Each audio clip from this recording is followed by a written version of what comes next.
agus fáilte chuig Fógairt bútarí comórtas litre an Oireachtais fiche héin.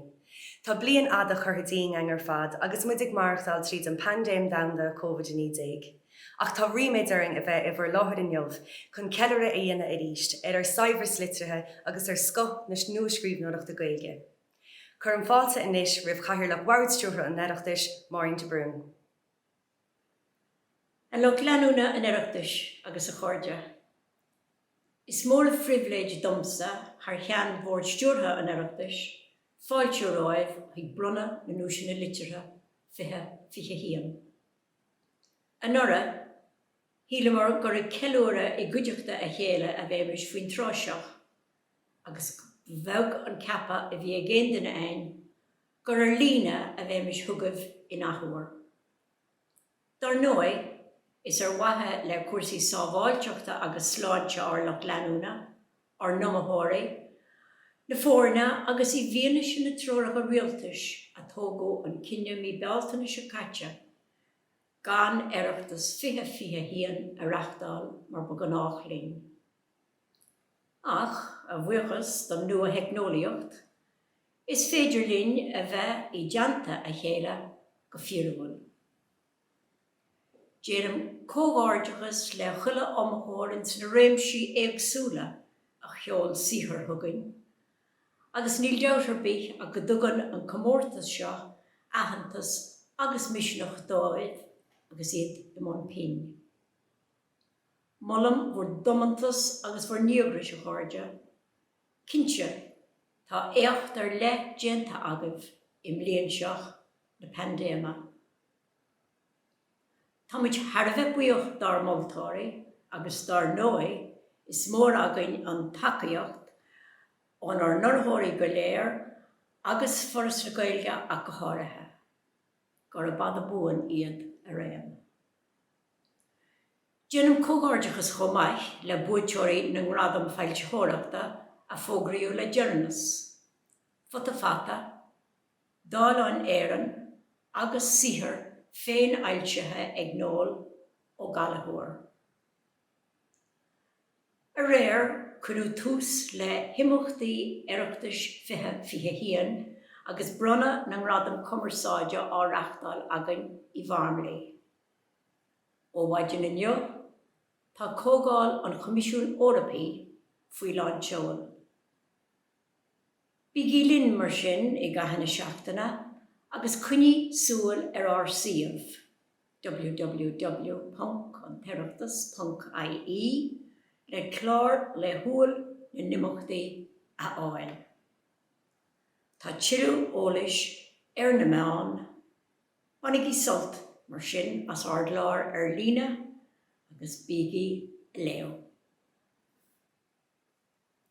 Anis tloisiam muid cúpla focail ó phríomhhaimimeach áras na Gaeilge Seán Ó Cuinn. Díomhleg agus samán sásta bheith láthair mas go fíorúil héana ag ácaid mhór Liteartha na bliana seo, comórtas Liteartha an Oireachtais. An tam sin den bhliain nar a bhí stéiseach an ciilearú I dheanú ar a chuid is fearr ar go scríbhneoirí. Tá comórtas Liteartha Oireachtas na Gaeilge ag fás leá bliana, fágraíú 3 comórtas uaire an neirí le cur leis na 6 sríthe bhí an hena féin. Fáigeann na 3 bhreise sin a tá oríthe ag Gaeilgeachas agus dírithe ar a gaaltaí scala. Fáigeann sin gúil 9 sríthe de comórtas an anis agus dúis ciisce dos ceann €7,000. Mar a taitheann tugann lig le blianta beag an nuas, tá barú faoi scríbhneoireacht na Gaeilge. Údar chumasacha agus fili a tá gur sihir de ard caidean ar fáil de ág agus de íste. Mar phobal léthareachta tá muid ag fás agus de réiriceile tá caidean na leor a fiosú. Tá normalú a dheanú ar litríocht na Gaeilge dí ar nia. Tá sochaí na héireann ag tuairt aitheantais dar go leor, dar go scríbhneoirí agus dar go fáilsíthaí. Tás ceann 250 seapa ar fud an eile anis a mín leorthaí Gaeilge ar díal acu agus rins seapaí thar lear fásta. Sa timpeallacht sin tá antáhacht leis na comórtas Liteartha mar atá leis na gradan falsíthareachta, le pórtráidí na scríbhneoirí, le héantas na scríbhneoirí, le cumann na bhailsíthaí, le tlár na leor géiriche, le háis leis na ceirceal dhéthareachta le gur fud na tíre, leis an club leor, le láiríad na nág, le lá dónda na leor, agus le gach bart, gach tinscadal agus gach seift eile a haringíon ard litríocht na géiriche agus a dhéanann ciilearú ar go scríbhneoirí gur a fad a buíon iad. Tar muothas ar náithe I gculda oireachtas na géiriche agus go háirithe do Louise na Ghavid, agus don na daoine lig a chuidíonn na comórtas Liteartha seo a ráta, agus ar náithe don na scríbhneoirí, sonas arthú sinna lig. Fiche ní comórtas a bhí ar shiollobas na bliana seo. 15 gacab sin dírithe ar an scríbhneoir fásta, agus 14 dírithe ar an scríbhneoir óg. Bhí réimse leathan seanraí a gceist ar ístim léana idir úrscéalta, gearrscéalta, comórtas filíochta, greannán agus go leor eile. Bhí an panel moltarí ag obair go crua ó Lord bhí úl go dtí 10 bhean Fógairt, ag léamh na sihir seo agus i dtí na meastóireacht orthub. Agus bhí na scríbhneoirí ar nói a fannach go fáineach go dtí an lá seo inniuh. Seo thugah na tartaí. Comórtas Liteartha an Oireachtais 25 na buatóirí. Comórtas Liteartha chun scríbhneoir óg. Comórtas bí a dó, aiste, rion bí, faoi bhliana is fihead. Muoinethe ag an gcumann luachlascéal. An chéad dúis, €300. An tathair seán ó geal chur. Canar ó geal chur, gurta churcha tír chonal. Comórtas bí a trí, Oireachtais, rion é, faoi 60. Muoinethe ag cóir óg. An dara dúis, €100. Má bhaile faran, ord na caithne na gréine, le sibéal ní hé, bliana ar teirí chun de chiaí. An chéad dúis, €200. Paddy varnish varian, séir chluiche agus trodí na saoirse, gréis de burca, tuam chun dé na gaillimhe. Comórtas bí a 4, Oireachtais, rion bí, faoi bhliana is fihead. Muoinethe ag gaeltacht UCD anna damhanda den teanga agus den chultúr. An chéad dúis, €200. Tábhacht na fiontraíochta do nóige, líam ó thógáin dún chuoin chun de chiaí. Comórtas bí a 5, scéal, rion a, faoi 60. Muoinethe ag cara leis an Oireachtas. An dara dúis, €100. Athrú tuban le fionán buíal, ord aion, bailach lia. An chéad dúis, an Commissionéir Gramadí, álaíomh ó siochan ó beolan, Manistir ar muí chun de churchaí. Comórtas bí a 6, scéal, rion bí, faoi bhliana is fihead. An dara dúis, €100. Imeall na chaile, le Afric níos cholaí, indróin chun de na gaillimhe. An chéad dúis, €200. 13. Éadaoine gcónal inis meán chun de na gaillimhe.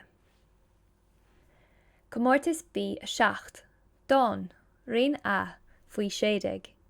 An chéad dúis, €200. An chéire, álaíomh ó siochan ó beolan, Manistir ar muí chun de churchaí.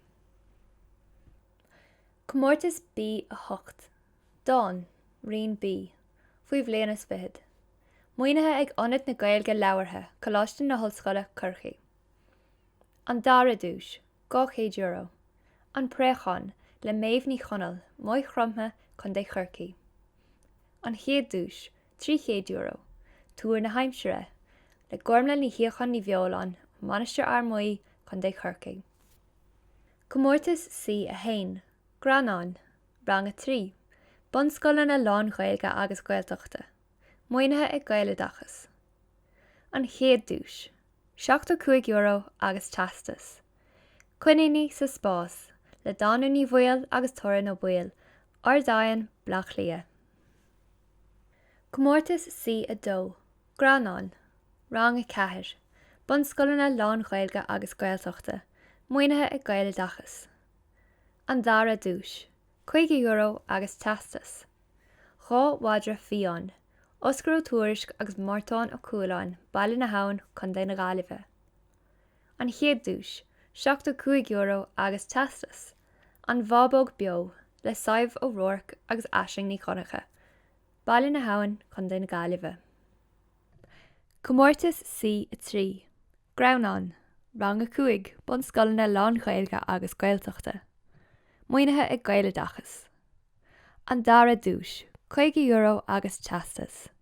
Fuisín agus an masín, manas ó buíal or dain blach lia. An chéad dúis, €75 agus teastas. A rán go dtí spás, anna Liteart an tinmhir mór chun dé cilhaintáin. Comórtas sí a cuaig, script gearrscéal nó greannán. Bliana 1, 2 agus 3 in bhain scananna lán chailge agus gailteachta. Muoinethe ag gaile dachas. An chéad dúis, €100 agus teastas. Peladúr páid le fionán ó buíal or dain blach lia. Comórtas Liteartha gon scríbhneoirí fásta. Comórtas a 40, séithir spiridáltacha, creidimh agus ábhar marana. Muoinethe ag timire, fáilseáin ábhar spiridálta. Dúis €750. Deithnar chulam chiile, le taig ó dúthláine, drimrí chun daine mí. Comórtas a 30, comórtas cuimhneáin i Rourke. Muoinethe ag an gcumanscoil drámaíochta agus iireachtas na Gaeilge. Rian a. An chéad dúis, €100. Luachríne, áin í glynn, rá farnán, bailach lia. Rian B. An chéad dúis, €100. Díaltas na sí, Siobhánaí bhuineáin, mói chromtha chun dé churchaí. Rian C. An chéad dúis, €100. Bóna le harcha, Tomás P. ó Ceilachar, dún garbhán chun dé fuirt láirge. Comórtas a 2, drama éon gníomh. Muoinethe ag údarás na Gaeltachta. Dúis €600. Cosint, le fanúla ní Liteartha an spidéal chun daine gaillimhe. Comórtas a 11, aiste inaltóireachta. An chéad dúis, €1,000. Nuáilethe agus a naig rompú, Helen ó Murchú, Ciliontan, bailach lia 30. Comórtas a 10, cnúsach filíochta. Muoinethe ag cuistí garméidechas na muin agus na Gaeltachta. Dúis €1,250. Anfa insanne, Liam mac percín choláiste bhuireachán smáil chun dé limrí. Comórtas a 9, Dawn. Muoinethe ag éigse éireann. An chéad dúis, €100.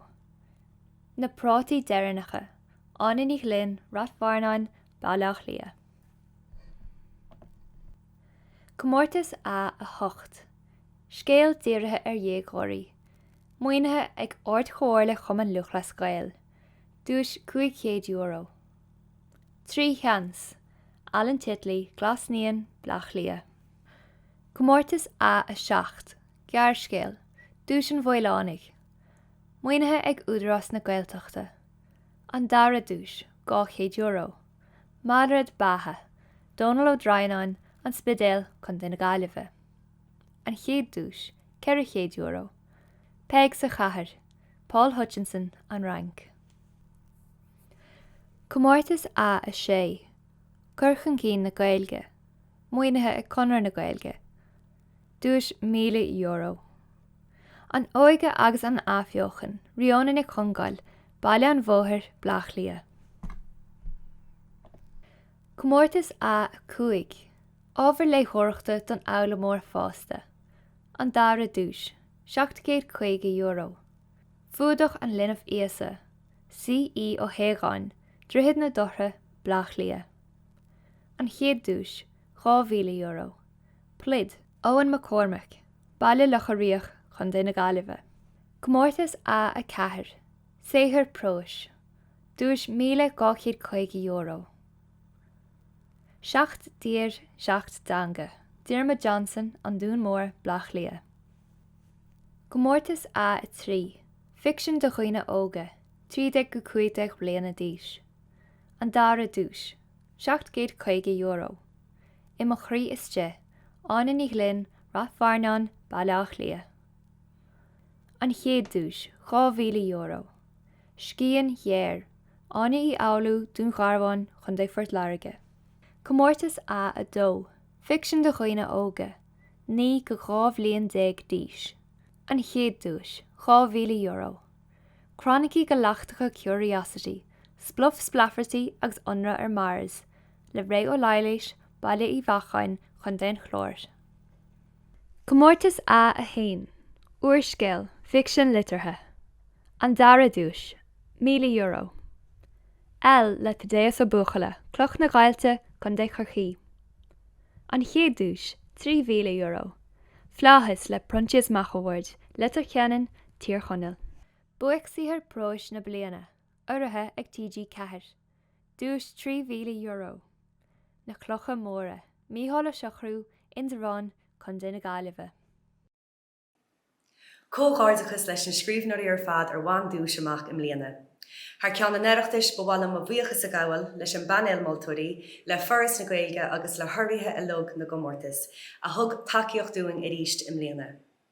Gur maithigí hain as a bheith linn an ócad seo an jobh, agus ná dearmid go bhfuil neart imachtaí eile fós le tarlú agus muidig ceilire oireachtas na saona fiche hain. Bí linn híomhgréas an oireachtais www.anteireachtas.ie agus ar bhean hóisialta an oireachtais chomá. Go dtí an chéad ócáid eile, slán agus beannacht.